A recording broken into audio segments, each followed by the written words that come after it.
Hey, Emmett here. Before we get to coding, I'm going to go over a couple of basics with you. I'm assuming if you're watching this video that you've read my book, so I'm going to cover this pretty quickly. So, why use macros? Pretty much to save time, save clicks. You can automate repetitive processes. Like, for example, you can generate lists of parts in Excel from CATIA. I have an example where I'm going to show you how to export properties and added properties from CATIA to an Excel file. You can compare the differences between two parts. You could print annotation data, take screenshots, change the background to white, even use parameters and relations to measure between two objects. So there are multiple ways to run macros in CATIA. There's a macro recorder, which isn't very good, but still useful. And then what I'm going to show you is how to write your own custom macros in CatVBA and CATScript.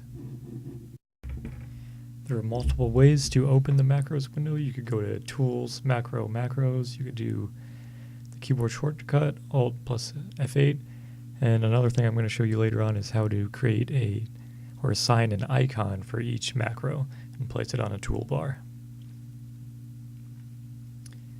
So CATIA macros are stored in something called macro libraries in one of three locations. So you can store your macros in a folder, in a project file, or actually you can save it in a cat part, cat product, or cat drawing.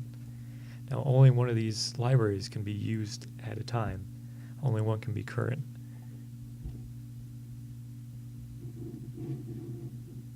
To set up my library, I can go to Tool, Macro, Macros. And here I kind of already had a CatVBA set up. So if I go to Macro Libraries and Library Type, I can change it to a directory.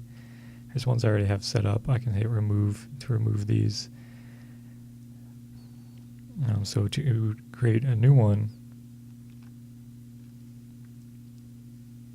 if there's one that exists, you can hit Add Existing and browse to the folder, or hit Create a New One, type in the directory. So I'll just make one up, P, example macros, say OK, close that, and now this is my macro library.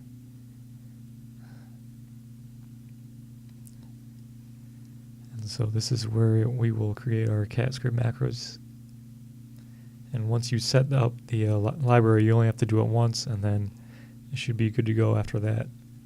So when you, again, this is where you create your CATScripts, and you only need to do it once. So now we can begin programming some CATIA macros.